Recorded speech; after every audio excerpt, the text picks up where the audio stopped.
Hey guys, and thanks for tuning in. Welcome to the next episode of HOGmented, a Flying Wild Hog podcast. Today's episode is something that you guys have been waiting for. Today, I'm going to give you a very interesting person, not only a man of many talents, but also personally, I perceive him as a very good leader, a very interesting leader with a lot of interesting insights into how do you manage a team. I want to give you Arek Tomaszewski, art director of Tomb Raider: Legacy of Atlantis. Hey, Arek. Hey, Tomek. Thank you for finding time and joining our podcast. It's great to have you here. I know you're a very busy person, Thank you for that.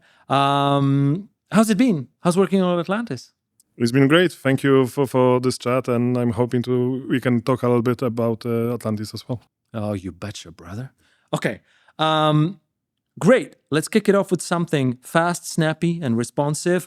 I have this short format that I call Espresso. It's just a couple totally random questions that are aimed to bring yourself, your person, closer to our viewers and listeners. So if you don't mind, 4 questions, real quick answers, and then we can get to the meat and potatoes of our podcast. All right, first one. Your favorite hobby? Cycling. Cycling. Road, yeah. On-road, off-road? Both. Mountain bike, road cycling mostly because it's the fastest way to travel. But yeah. Larger distance you've covered in one take? 248 kilometers. Shit. Okay. What is your favorite music band? Band is Brothers Dutch. It's basically electric country.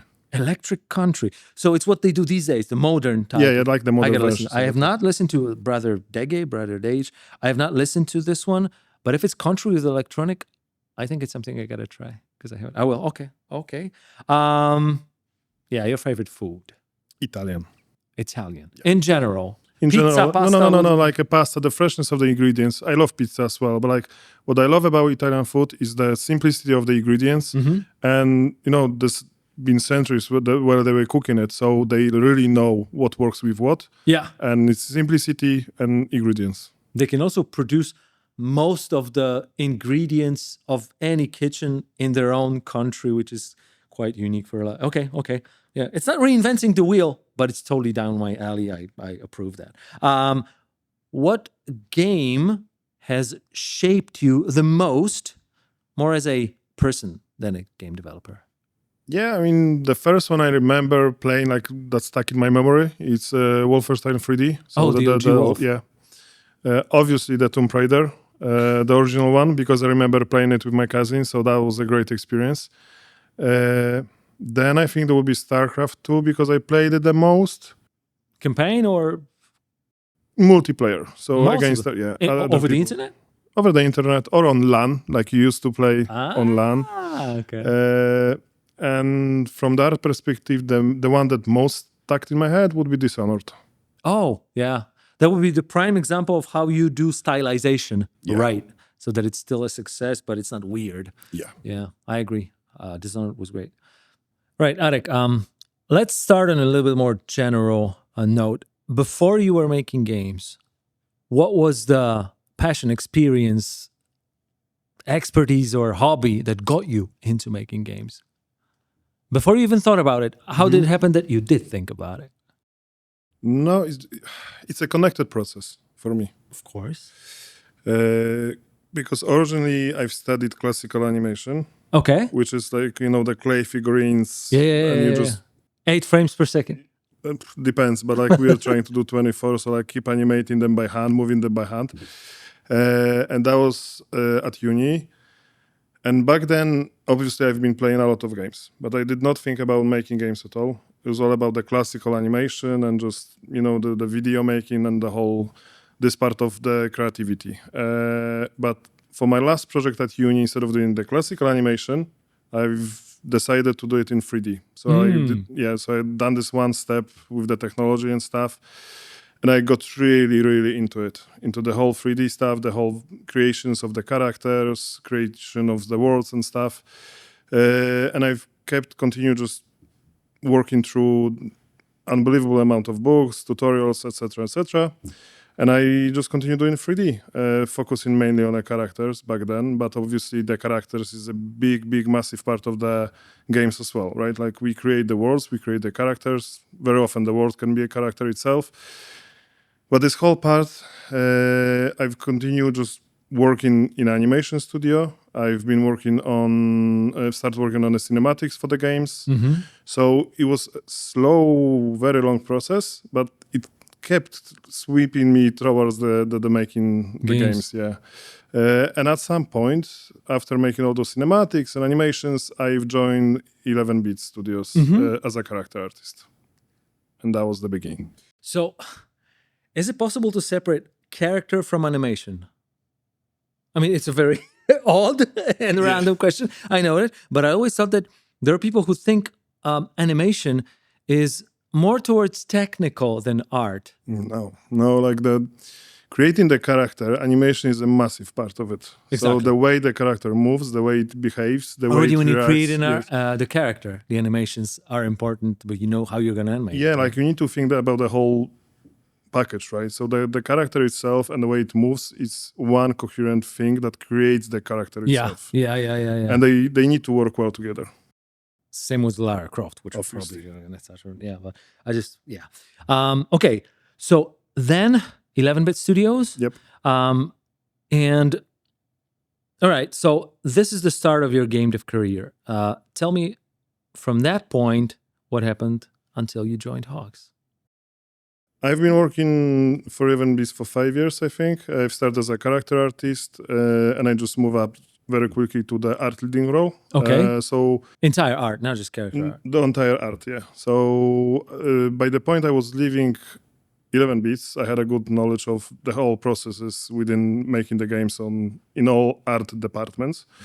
And then I've joined Roommate, which is the outsourcing company working on the titles like Apex and stuff, just making the characters. And I've been leading that very large team of characters there.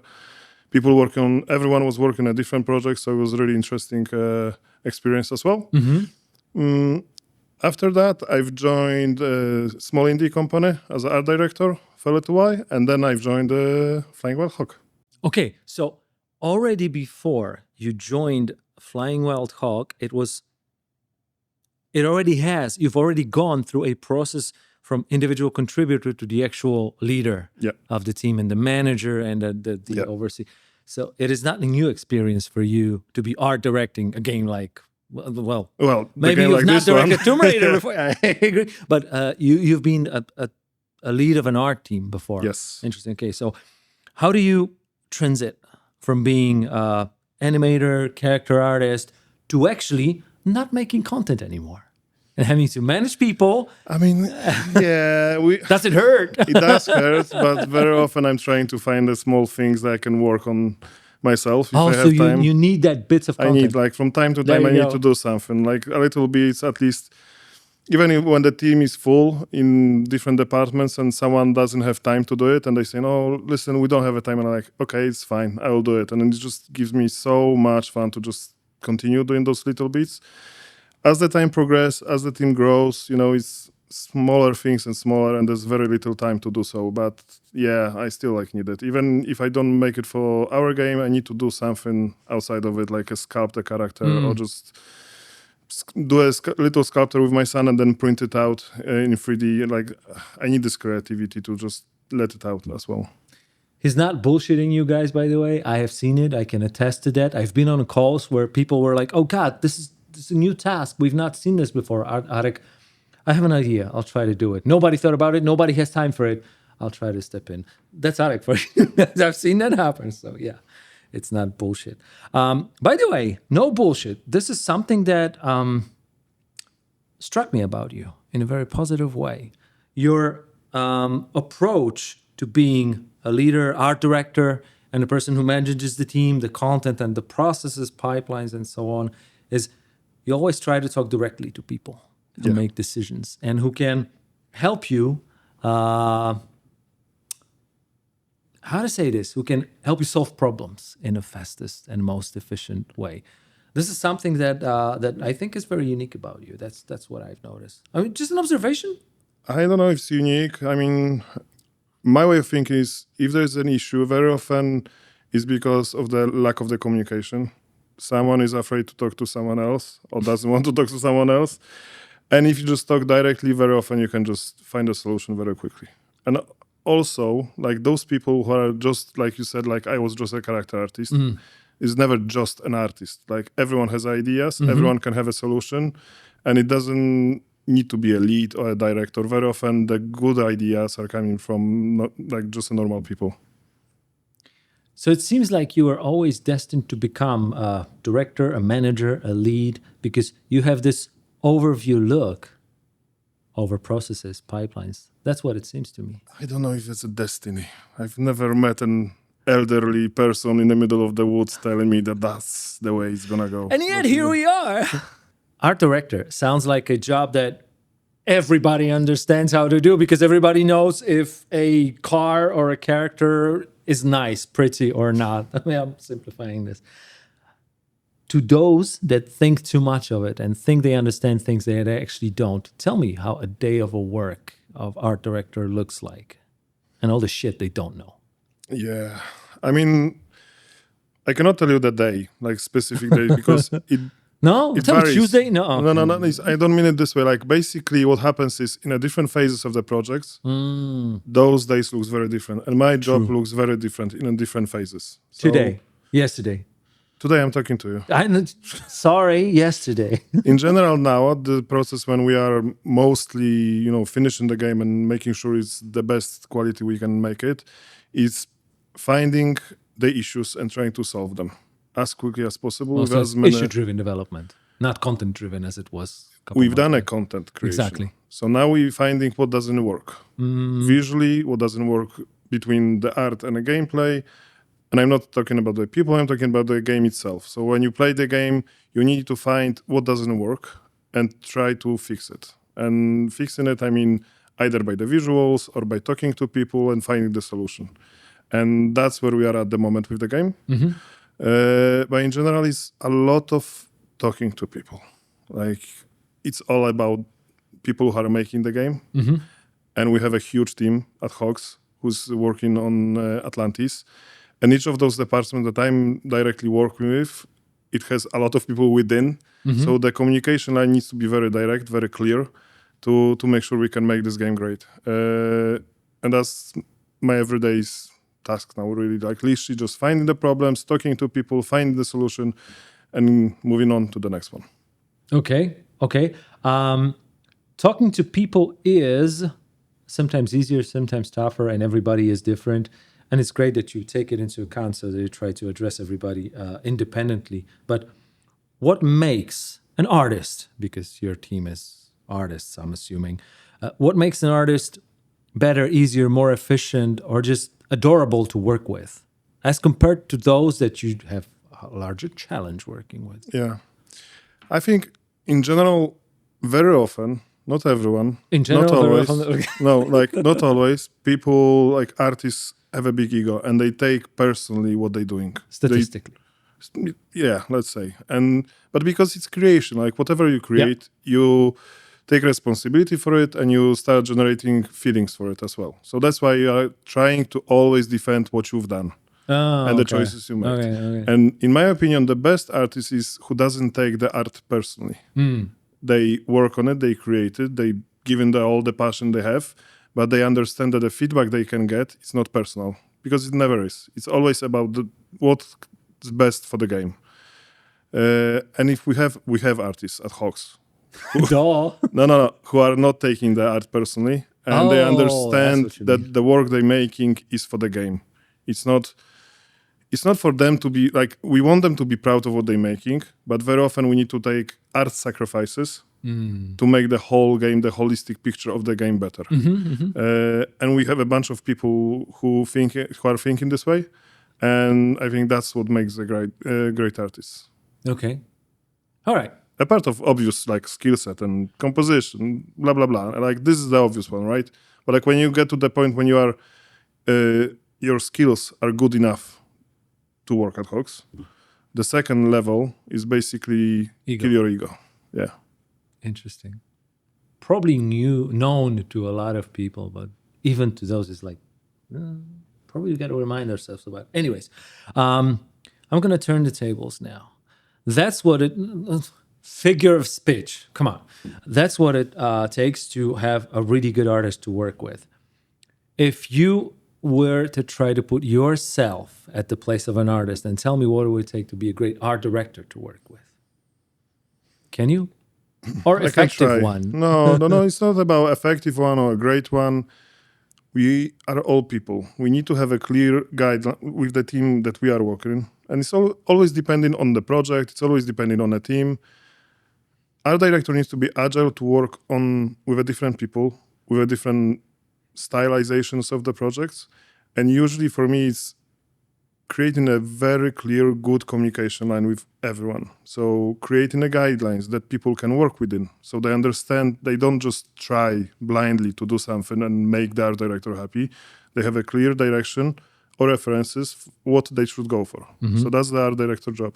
And then making sure that anything, the feedback we are giving is not personal and it's with the respect to the people are working on, but they always trying to push harder and harder to make the game look awesome. But generally it's just communication, just talking to people, finding like what they thinking, why they think in this way, why they've created this concept in the way they've created it. If it's not the way the art director wanted, there need to be a clear explanation to them. Why?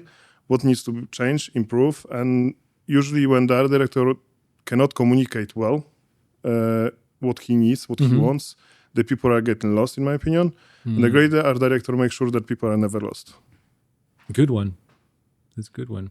If we're talking about art directors, one of the most important responsibility of each art director, especially at the beginning of the project, you said that every day of their work looks almost different depending on the phase of the project. Yeah. At the beginning of the project, you got to draft out the roadmap, the artistic direction, art direction, the most important phrase and usually overused for the entire team. How do you go about it if you start with, okay, we want a stylized game or we want a merry game? What do you need to make sure that it means the same for everybody, especially the artists? We need to define rules. And What rules? The art rules. But to define those, firstly, we need to do a research. We need to have a lot of conversation with the creative directors, with the lead designers to basically understand what they want to achieve by the gameplay and how we can support it with the art. And once we have the understanding and agreement, not written one, let's just say agreement with them, because the process of making game is always changing, right? Yeah. So it's never like you decide about something 3 years ago and it's going to stay like this till the end of the game. But to just start off, we need to do a bunch of research, find out what do we want to achieve with our art in this game, then do a lot of exploration, ideally with the concept artist or with the 3D artist, depends on the workflow, depends on the project, on the stylization. So it's like drawing basically most of the time. Just drawing, just bounce the ideas with people, just see what works, what doesn't. Just set up the rules for the architecture, for the wildlife, for everything. And based on all this research and all this exploration, we create in the art Bible. And the art Bible for me is one of the most fundamental things that people need in a project, the artists, because it's something that they can always refer to. So in the ideal world, we would have the art Bible created on the beginning of the project. And as we expand the team, as we progress with the project, people can always refer to it. And it's not like it's never going to change throughout.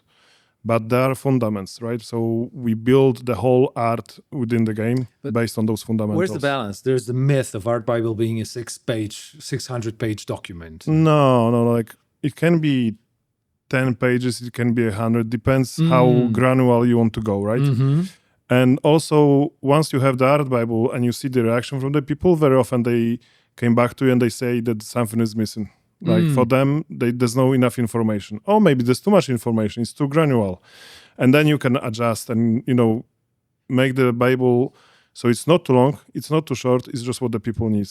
And people, I mean artists within the game. And very often the art Bible helps designers as well because they can just have a look and grab an idea and try to figure out the gameplay elements to work within the art boundaries. And yeah, I think that's it. Okay, you said about early exploration, whether it's drawing or just gathering references and gathering resources, where do you reach out to get these inspirations, these creative inputs for gathering? Because you need to compile them to have rules, but you need to have the pool of materials that are your inspiration, so to say. I mean, there's obvious choice, right? Which I can say that the other artists, the paintings, the sculpture and stuff, that's obvious one. But always it depends on a project and what you want to achieve. So for me, it's always the best is to look what's out there in the world. And what makes the great beautiful places in the world, explore them, try to understand what makes them special and different. Oh, especially good for Lara because she's trying to visit the most beautiful places, the ones that are not touched. Okay. So have you been to Peru? Not personally. I've been on a street view. There you go. But we've done to the Peru example that you just said, we've done a massive research on Incans and to see what was their history, what was the way they've been building buildings, how the architecture works, what materials they were using. And those were the fundamentals that we used for creating the Peru in Legacy of Atlantis. And it needs to be believable. So for me, the research is a very important part that makes the game then believable for the player and very immersive. If something is built accordingly and with the logic, I want people when they play Peru in our game to feel like they discovered it for themselves. And I haven't been in Peru, but I want to feel like I'm discovering the Peru when I'm playing in it. Okay. And I want other people to feel the same way. But to do so, it needs to be grounded on the research and on our early explorations. It's interesting. You said believable, you said grounded, and this is more of my opinion, so I kind of want to bounce it off you. I don't think credible and grounded always means realistic. It's a different thing. No, it's completely different because realistic is something that can be photorealistic, right? Exactly. You can scan it and say, hey, we have a realistic game. Yeah. What I want to do, what we're trying to do with our game is basically make people when they play the game understand that this world's been not built there for the game. It's been there. Someone built it for a reason. And I mean, we fight T-Rex, right? Duh. But we still want to make the whole place believable in a way. So it was closed off.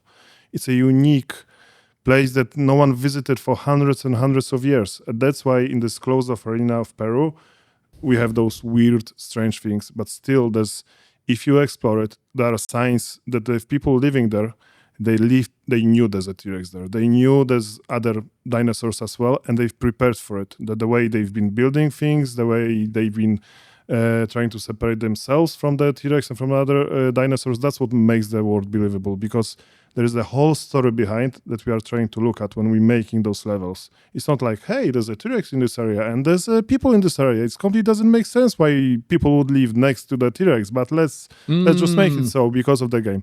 We always try to separate it and build it in a way that if you play it and if you look on those small details, there are bridges that are closed off that the dinosaurs cannot use. There's gaps in between. There's the whole defensive systems for the people to defend themselves if they have to from the dinosaurs.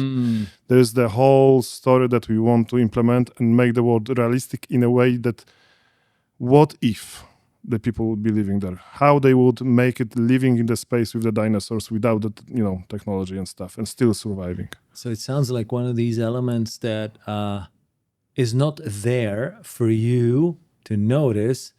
It would be very clearly missing if it wasn't there. Yes, that's the whole point, yeah. Do you think it's often the overlooked element of creating worlds? I think so. Maybe not very often, but more often than it should be. It's something that if you don't pay attention, people will notice, because it's like with creating characters, right? We've seen so many human faces that if there's something wrong with the facial animation, people notice, but I don't know why. They just notice that something is off, because it's a great example. It's the most easy one to notice that something is off. And the same with the environments and with the world. People will be thinking there's something off. They wouldn't understand why, but if we do our job well and we glue everything together in a way that makes sense, and if people want to geek out and they want to check every single space, understand why what have people been eating, where they were cooking, and the whole world is coherent and believable, they won't notice that something is off. And for me, then that's the detail that we're looking for. How often in your projects have you had time to add these tiny details for these geeks? Time I did not have, but we add a lot of them. No, we with the Atlantis, for me, it's two things. First is it's all about the fans, right? It's a love letter to them. So what I want to make sure that we leave those little breadcrumbs for them to follow, to find. We want to be respectful to them. And if we wouldn't make all those small little things that they will find and understand, they will appreciate those once they play the game. Some people won't find them, and that's fine. But they will still have the same feeling that everything worked. So, especially in the world of YouTube. That's speaking of breadcrumbs and adding stuff for the players, it's a lot. It's a lot to take in, it's a lot to implement, and it's a lot to polish. How, when, if do you decide that a world, location, or anything, character is done? I don't. Producer does. I mean, for like it's with everything, like very often artists are perfectionists. So we want to make everything perfect. At some point, we obviously want to start from the big shapes, from the big silhouettes, and work from those to the smaller details. So when we have the big shapes and the medium-sized stuff done and it's working, we can focus on those little details that some people will notice, some people won't. For the artists, they will notice. And by the time the producer will come and say, hey guys, hands off, pencils down, job done, we will get to the point when there's enough for people to understand that this location is finalized. But if you give us extra 5 years, we will work on the location extra 5 years. Just Dude, I would love to give you extra 50 years. Yeah. Right. Now, looking from a slightly more holistic level, what we're making is a remake, a reimagining. Reimagination. Thank you very much. Reimagination of a game that a lot of people remember. Yes. Or a lot of people think they remember. Or they remember emotions and experiences they've had and they're still lasting in their memory. How do you approach reimagining the game that looked nothing like Atlantis does right now, that felt somewhat what we wanted to feel and played very differently? Yeah, the controls. Exactly. So what guides you, especially in an artistic domain, but what guides you to make that endeavor successful? Firstly, we want to be very, very respectful to the OG. Yeah. So nostalgia and the memories that people created when they were playing the first one, the original one, is something that we want to bring back.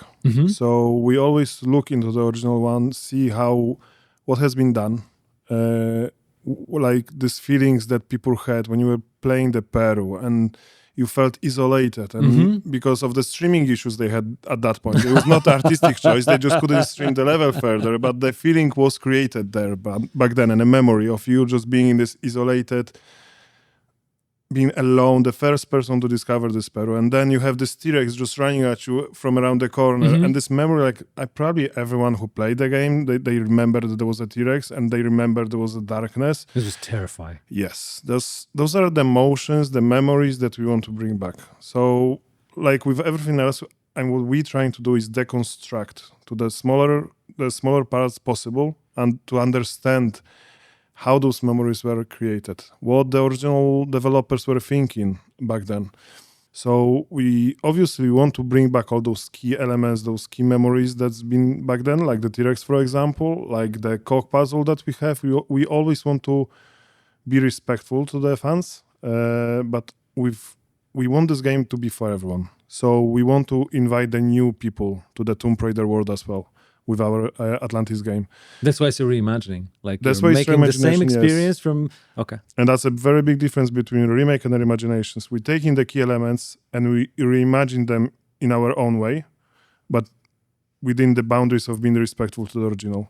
So, for example, the cock puzzle, right? Like it's one of the iconic ones from the OG game, but they just slammed the cocks on the wall.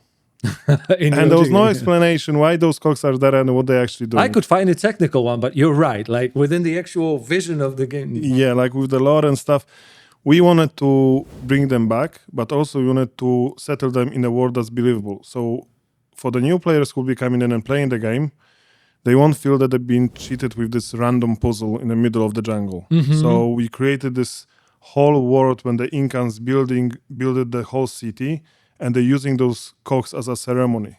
They bringing them back to this one place to create the summer ceremony about the opening the gates to the Qualopec, and that's what Lara is doing in our game. The story is being told in the game, like yes, via all the collectibles, and we have the collectibles. We have a very deep lore, and there's a lot of. I don't think I can talk about all of them because I want people to find them. We do not want to do this. There's a lot of stuff. There's a lore that we are building. A lot of it is in the trailer, though, so we can talk about that. Yeah, like about the trailer stuff, yes. But like, what I want to say, there's a big lore, and we're trying to be respectful, and we want to expand on what's been done already. And I think that's how we're trying to bring back this nostalgia, this feeling. I mean, we've seen the reaction from the people, right? Like when they've seen this long ponytail, they've seen the way the Lara looks and the acrobatics. Everyone like, yes, that's the Lara that we remember, that we want to bring back. But also we want to be respectful for the new games that came from Crystal Dynamics, and we are lucky to be partners with them on working on Legacy of Atlantis. And we want to achieve the quality those guys achieved on their own, and we just want to, in a partnership with them, we want to achieve even better quality with Atlantis, but also being respectful to the old fans. It's weird. I just thought, do you think it's possible that partnering with Crystal is something that could help us make a game both for the OG fans and for the new ones? Definitely, yeah. I mean, Crystal Dynamics has a big experience working with Lara. So they've done obviously the whole Survival series. They worked on Anniversary, which is direct remake of the original game. And they have a bunch of people who've been working on Tomb Raider games for a very, very long time. Yeah. There's a character artist who's been working on every Lara model for Ever. Not ever, because the first one has been done by different people, but like for the past 15 to 20 years, he's done every single Lara model. And the same, he's done the one for us. So definitely working with Crystals is helping us making a better game. Rest assured, it's in the safe hands. All right. I get a funny one. This is always interesting when you're working on a big project that actually a lot of people is interested about. Think about a moment where people get their hands on a game, when they play it. What emotions, feelings, and comments would you like to hear from them when they get it? What are you working towards? What would be the one that you want to hear? Yeah, I would just tell you, look, I've been on a Summer Game Fest. So before I expand on an answer, I just want to say this thing. The reaction we had from people when they were playing this game for the first time, I did not expect it to be that good. Like they were screaming, they were crying, they were coming over and just saying, "Thank you guys, thank you." And that's what we're making games for those moments, like for those feelings that people are having when they're playing the game that we are making. And that's exactly what I want to do on a much bigger scale. That's what we're trying to achieve with Legacy of Atlantis. And I've seen those emotions in people there, and I want to see the same amount of emotions for the people who will all of the people that will be playing Legacy of Atlantis. For the old fans, for the new people joining us. And I want to create those memories that I remember when I was playing the first game, because I have a lot of memories when I remember Atlantis. I remember the T-Rex. I remember the red raptors in a green world. And I want to I don't remember exactly how it looked. Obviously now I do because I played when I was making the game. But like before I replayed the game after 20 years, I just had those vague memories, those emotions that I remember. And now when I play the game, obviously some of them were different. But it's this magic that you can create when you make people remember stuff and they don't know exactly what and why, but they remember the emotions. And what emotions? A lot of them. I mean, I want people to feel like Lara. Like she's this power of nature. She's archaeologist. She's discovering the world that has been abandoned and left to the nature for a very, very long time. I want people to explore them, enjoy them, just feel like you would feel as a Lara. So just exploring the world that nothing can stop you, and you just go through it and finding those new places. How do you create a place that leaves a lasting impression in people's mind, in the mind of a person who has discovered this place? You have one in a lifetime opportunity that not maybe in the movie Inception some people had, but you have an opportunity to create a whole world, and you're creating it already with the mindset of what people will think when they discover it. How do you do that? I mean, it's one of those things when you, at least for me, when we're building the environments, I want to build them in a believable way. Mm-hmm. So everything that's created there is for a reason. We don't add random stuff. When people will be exploring it, they will find those places. They will find those little corners hidden somewhere, those little things that make the whole world coherent. Mm-hmm. And they will feel like it's not a game. Mm-hmm. I want them to immerse within. So when they go into playing the game, they will finally be at some point in the state of flow, we call it, right? So when you don't think that you are playing the game, you're just within it. And we want to make the world so believable and so logical for the people when they play that they actually can believe that this could be the real world. Mm-hmm. Even though there are T-Rexes in it. Obviously, yeah. And raptors and stuff. Yeah. All right. And many, many more weird stuff. Okay. There's one more technical thing that I wanted to touch upon. We've spoken about this very briefly, but I think it's very interesting for nerds and also for tech nerds, because the character creation pipeline has been evolving for so many years. This is a very big franchise that has a lot of people putting a lot of work into it. And right now, the way that we are creating or recreating Lara, it's the new Lara. It is very interesting from a technical perspective, because the way that we're approaching this allows us to make her look almost ideally the way we want her to look, the way we've imagined, proportions and the way that she moves. And also some of the technical details regarding scanning of the elements of the... Can you talk a little? I don't know how much we can, but can you talk a little bit to that? Because I think it's really interesting. Yeah, I mean, first of all, Lara is the most important thing in our game, Of right? course, So she is the game. yes, so every single detail on her needs to be perfect. But also she has loads of outfits, as the rich British archaeologist would, right? So we need to make sure that all of them, they fit her perfectly. So what Crystal Dynamics have done is they've printed out the whole model of Lara. And the way we create an outfit... Like the real size. The real size. Like the real, literally, she could be standing here. And what we do, we discuss a lot. We create in a concepts. But when we create in a concepts for her outfits, we very often just look on the actual clothes and shops and stuff. We buy them.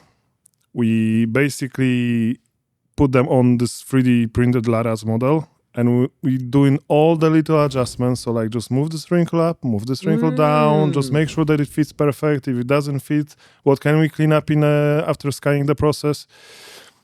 And then we scan it. Obviously, there's the whole technical pipeline that we're going through, and there's also a part of creative. So we use this as a base, and then we expand on it. So we need to make sure that it's not exactly the cloth branding, whatever, but it fits her perfectly, and we have the folds and all the little details that we want from the original clothes, and then we can build on top of that, and that's how we're creating most of the outfits for Lara.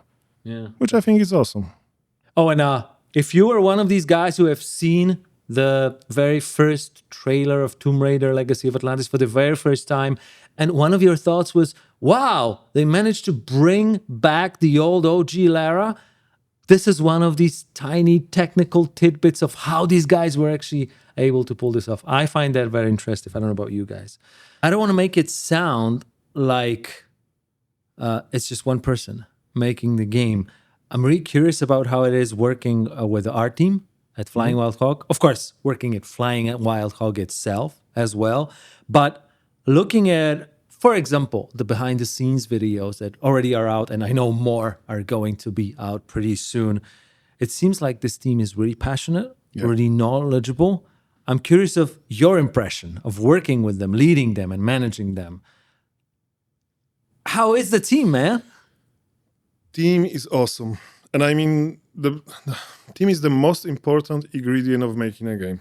If you don't have a great team, the game won't be great. And honestly, I don't sugarcoat here. I believe that the team we have here working on Atlantis is absolutely full of passion, full of just love for the game. We have so many people just trying to solve the problem rather than look at the problem and say, hey, there's a problem. They're always finding the solution. They're always going this extra mile to make sure that the game is done. We don't have anyone that does the minimum. They're always trying to do extra. So what I see in my team, and not only in my team, but like in design and programmers as well, they all want to make sure that this game is absolutely awesome. We have a huge fan base inside our team as well.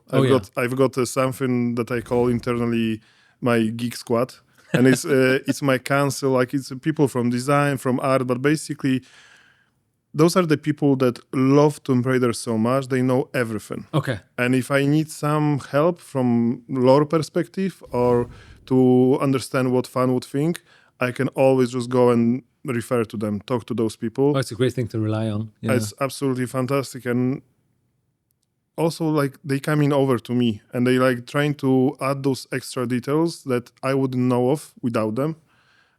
And they saying that the fans will notice. And so far they were not wrong. And I just think that the team we have working on this game, we are just so lucky to be so passionate and so driven to deliver this So game. would you say this team is, it's a common phrase, but I think it fits like a like a glove, that this team is more than just some of its parts? Yeah, I mean... So people are delivering whatever, content, contribution, any ideas and creative input, but at the end of the day, it turns out that it sums up to more than what each single person would have done. I mean, the people... That's how you sound. Yeah, I mean, the way they work, they talk to each other in between the departments to make sure that it's a collaborative effort. No one comes in for a 9 to 5, clock in, clock out type of stuff, right? They come in with the love, with the passion. If they disagree with some of the choices, they always are vocal about them. And I'm super thankful for that because that's the best you can have in a game development, in any work. Like when you have honest people who are not doing the job for the sake of doing a job. And feedback goes both ways. Yes, exactly. Like no one knows everything. No one is perfect. And if people don't speak up and they don't put all the love for the game that the game deserves, the game will come out as an average. And what I really strong believe with the passion that we have here at Hogs on this team, and also at Crystal Dynamics, because we are a partnership with them for this game, everyone cares. Like there's no one who just don't care about how the game is gonna be. And I think it's just a beautiful experience. Like so far, it's the most passionate team I've been working for. Do you think there is more pushback within the teams or between the teams? That's a weird question. Pushbacks? I don't think there's a...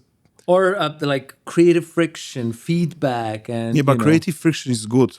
Like, I know. When without the friction, there would be no passion. And when there's two passionate people fighting with each other, but for the same goal, which is making the game better, there's an energy created that is going to make this game better. If one of them wouldn't, care, there would be no friction, there would be no this extra stuff. So there is a lot of, very often, there's a different departments arguing with each other, but it's not in a destructive way. It's always in a constructive way. So we always try to, in the end of the day, come up with a solution that's going to make the game better. And when people bring their passion to the table and they just, it's not like, hey, this looks shit, like, let's fix it. It's always, this could look better because, and then you have the whole explanation. And it doesn't matter if it's a combat, if it's a level design, level art, characters, like there's always discussion happening.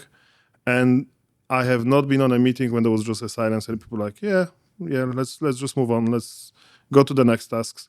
Everyone cares. And I think it's just absolutely beautiful. And making games, it's like, we need to remember about one thing. There's a technology, there's this whole conversation about how great the Unreal now is. It is awesome tech. But for all the centuries, people were making games. It's never a tech. People were making a game with a pen and paper, like with the sticks and rocks. Then, on a piece of cardboard with some little figurines. We still making the game, and it's all about the ideas and about the passion that we are making. Mm-hmm. Games are more than just tech. Yeah. It is. Right. I mean, the first is for centuries people have been making games as like the video, no, and then you realize like rock paper scissors, Go. These are games that have anything like the game is always something that's supposed to create experience and it's supposed to make your brain tick and your heart as well. And if you create something without passion, it's not gonna, you're not gonna make memories for the new people who are making this game for. So I think to make a great game, the passion is essential, and we have it. We definitely have it. Thank you, Arek, for that. One of the most important reasons why HOGmented was created is to show the wonderful team that we have, and you're helping me spread that message. I know, but I just want to say, because I'm this guy sitting here with you, right? But we have what? You're the guy sitting here with me at this point, at this moment of time. But I would not make this game without the people we have. Yeah, I'm just the one who try to help them making it, but none of us singularly could make a game, and it's always about the team and about how they working together and if they care. And honestly, we have at some point we had 200 people working a game. It's if you have so many of them and they all care, there will be something awesome coming out of it. Yeah, so that's true. That's true. Summing up, I thought about something interesting to wrap this conversation up. If you were to say one thing that you think you have learned from your team, something that you took away as maybe something you've not experienced before, or something that you realized and are going to take for the rest of your life with you from not only this project, but this team, not only our team, the entire Atlantis team. Can you do that? I think it's this idea of an icebreaker, and not in a way that, you just chit-chat and ice-breaking. I mean, there's an obstacle. Like every meeting, we have a difficulty at some point. Very often, I'm like, I have no idea how to fix it. I have no idea what we're going to do with it. But people are just, they don't stop. They come in and they're saying, we will fix it. We have no idea how. They're coming back after a couple of days or a couple of hours, depending on the problem, and they always find a solution. And there's not a problem that's been just left on a table. There's always the way that people care about making sure that what we want to have in this game will be in this game. I don't think I've seen it before. Usually it's like when the problem becomes too big, people just give up. At Hogs, people don't give up. Yeah, I couldn't agree more. I think it's one of the key reasons why Flying Wild Hog now has the opportunity to work on Tomb Raider, and I can't wait what's in store in future for us. I agree. Arek, it's been wonderful. Thank you very much for finding time to be here. Thanks for talking to me. Thanks for talking about our wonderful dev team. I think privileged just as you are. And thanks for working on Tomb Raider Legacy of Atlantis. I'm not the only one who is waiting for it. All right. Thank you very much, guys. That was Arek Tomaszewski, art director of Tomb Raider Legacy of Atlantis. And we will catch you guys in the next one. Cheers.